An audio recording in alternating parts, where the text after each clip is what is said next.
Morning, you lot. How are you? Welcome back to the Spurs Talk Show. I am Sean Butler. Bugsy Malone is just there. She says hello. I do too. We both wish you all the health and happiness in the world in the pursuit of doing the things that make you happy with the people who make you happy. Guys, please do me a favour.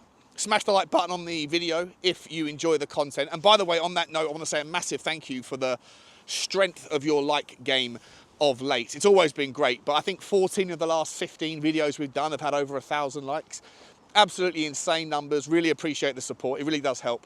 Hit the subscribe as well whilst you're at it, guys, if you haven't already. And of course, like I always say to you these days, because people keep telling me that they don't intend to, but they find themselves unsubscribed. So double check you still are.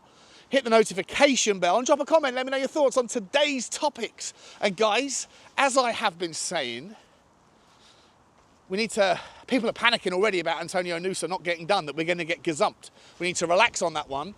I believe it's going to happen. There's going to be a bid that's coming shortly. And we'll see whether or not Bruges want to, have an appetite to do business. I'm not sure of Bruges' financial situation. I've got no idea their appetite to get into bed with a transfer. But from the people that I trust in have been telling me that it's looking promising and it's looking progressed and it's going to happen. There's at least going to be an official something or other coming soon. Whether that's tomorrow or this week, I expect something to materialise. But guys, there's nothing further to report on that story, but we're going to stay in Belgium today. Our Central European scouts have been doing wonders, working in tandem with the very active Johan Langer, who's looking for the Tottenham players of today and tomorrow. And I think that, we've been clear, it's been made clear from Tottenham's Daniel Levy and from the powers that be at the football club for a fairly long time now that Tottenham's raison d'etre in transfers is to try to find the best young talent. We're seeing some of the fruits of that labour start to yield, start to generate value from the youth team, with the likes of Alfie Devine being sent out on loan to a League One team, doing so well so quickly that he was recalled and sent back out to our new relationship, the club in the Championship that's happy, I guess, to take on some of our best young up-and-comers and promise them minutes in Ash Phillips and, of course, Alfie Devine now. I'm sure we'll see more of that in the future. Both of them have started their time at Plymouth very well. Alfie Devine put in a shift yesterday, got an assist. There's Plymouth fans on Twitter who are going out of their way to say that Ash Phillips looks the most composed 18-year-old they've ever seen, which is quite a statement. And so things are looking good in that department. And I think it's one thing to have them coming through the academy. It's another thing, obviously, to go out there and identify the talent. And we've spoken about players like Hayden Hackney and Adam Wharton and Dan Neil and the like from the British scene that, if we were to go and pay for them, would be able to slip into our whole homegrown numbers by the time that they would turn 21, or even if they are 21, the fact that they've been homegrown in their own quarters from where they've grown up means that there's no issue there. And I'm very much on board with all of that stuff, very much conscious of the lack of quality, I believe, that we have in our homegrown department. And it's something that we're going to need to keep one eye on, especially as we go back into Europe, where the rules are slightly different again regarding players like Ben Davies, who wouldn't count as a homegrown number for the European competitions. And I actually think that there's more requirement to have players in the squad that have actually come directly through the academy rather than being officially homegrown via other clubs, but then have been purchased and brought into the club.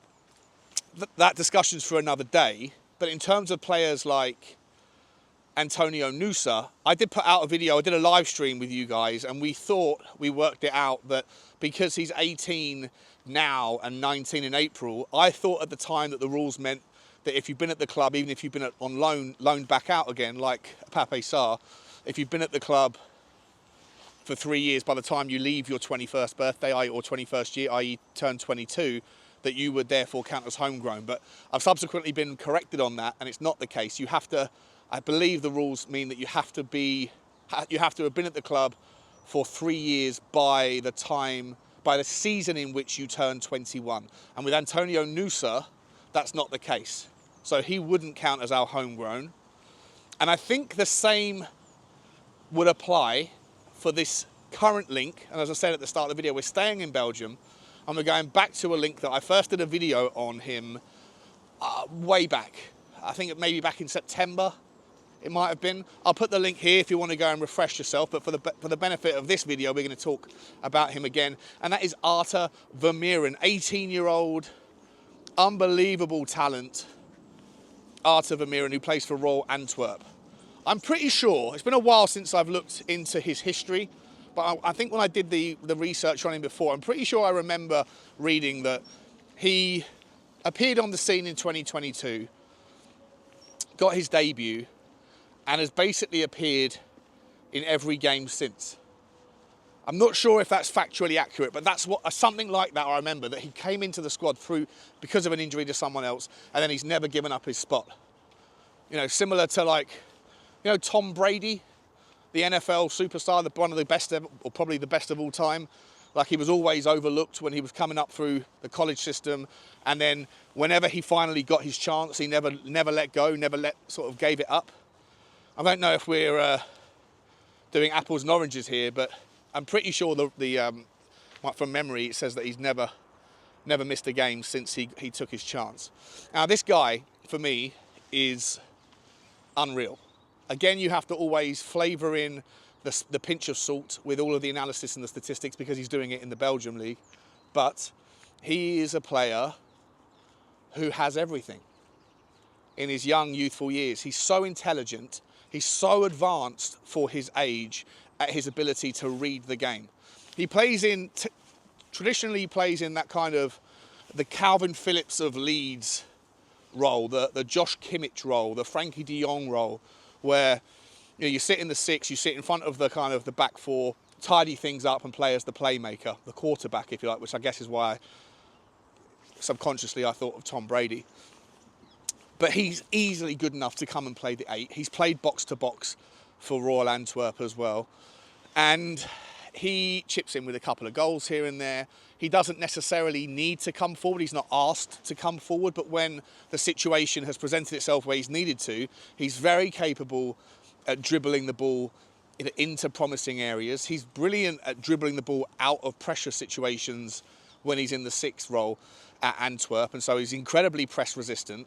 His range of passing for someone of his age is phenomenal. And as I say, even the defensive stuff, his tackling, his interceptions, his blocking, he's one of these players who adheres to the Paolo Maldini rule of, you know, if you've already gone to the ground to make a tackle, then you've already made a mistake.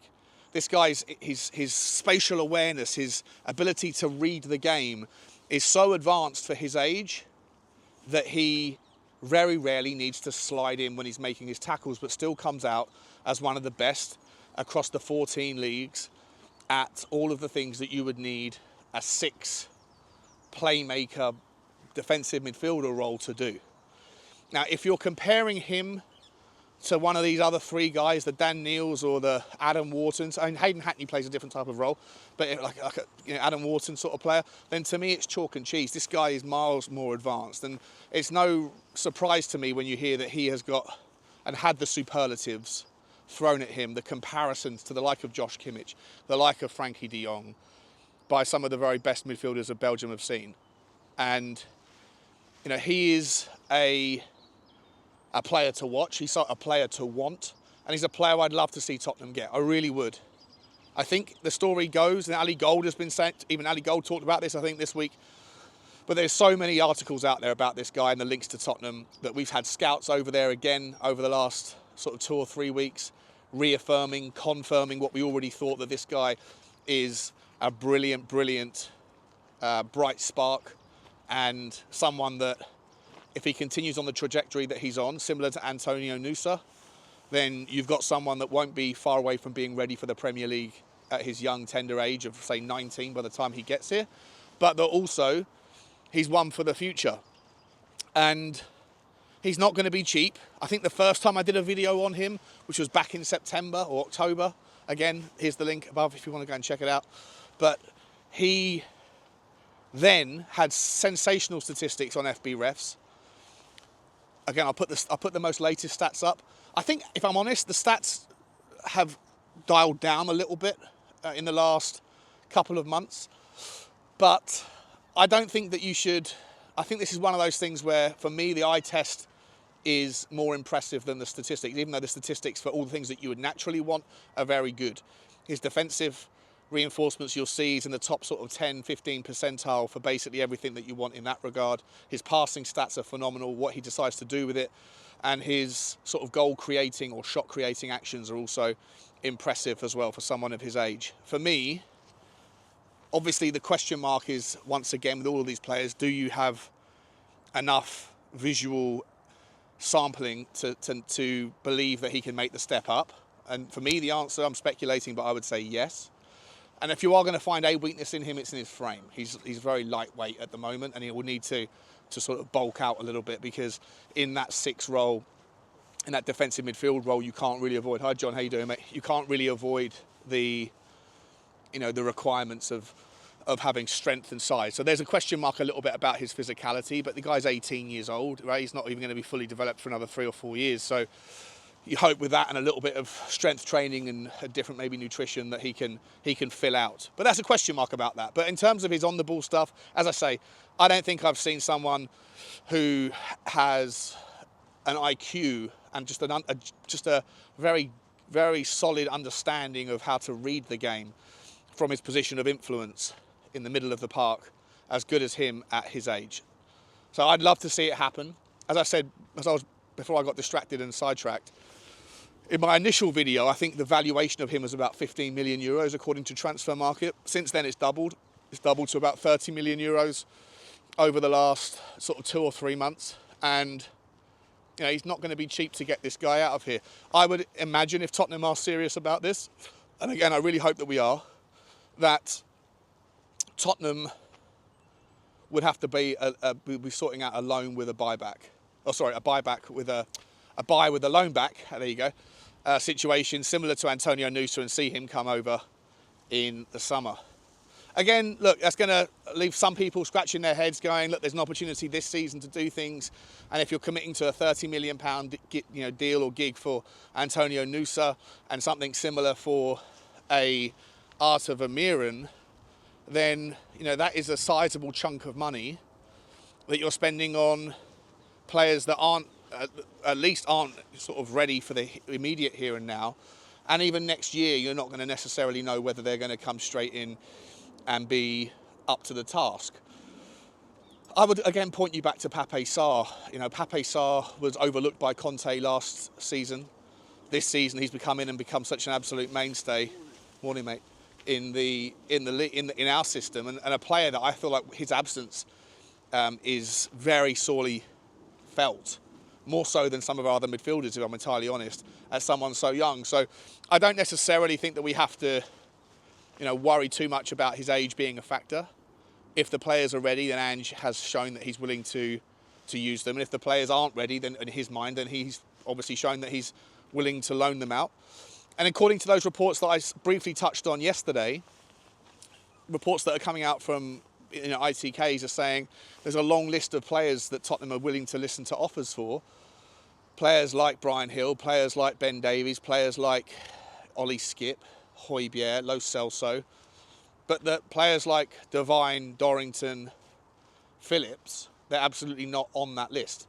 So I think Ange knows the difference between not necessarily ready yet, but will absolutely be ready very soon. And so, like I say, it's always a juggling act, a balancing act with the club. And it's not just Ange's decision, is it? It's the decision of the board, of the chairman, of the scouts, of the director of football, of the chief footballing officer, Scott Munn. And, it's been eerily absent in any news around what his actual involvement is since he's come in. We haven't really seen, we hear a lot about Langer and Paratici doing their work and Rob McKenzie, but we don't really hear too much out of Scott Munn, which again leads me to think that maybe his role is more around the next phase of Tottenham Hotspur, which will be an exciting one, which will be joining into the multi-club ownership model. And I'll be doing a video on that, maybe a live stream, maybe a video where we deep dive into multi-club ownership in next week, when it's a bit quieter for me. But anyway, I feel like when it comes to knowing what to do with regards one eye on the present, one eye on the future, I think Tottenham have got it wrong at times. over the last 3 or 4 years, but right now we've got a good track record of getting the majority of our decisions regarding transfers right of late. Not all of them, but some of them, most of them have seemingly paid off.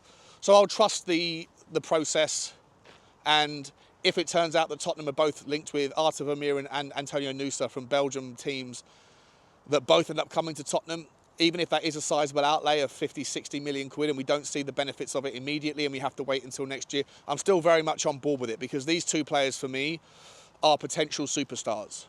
You know, I look at them, and this is just my amateur eye, and I'm not a coach, so take my opinion on this stuff with a massive pinch of salt, but you know, I very rarely see 18-year-olds with the confidence to do what these two players do in their own different departments.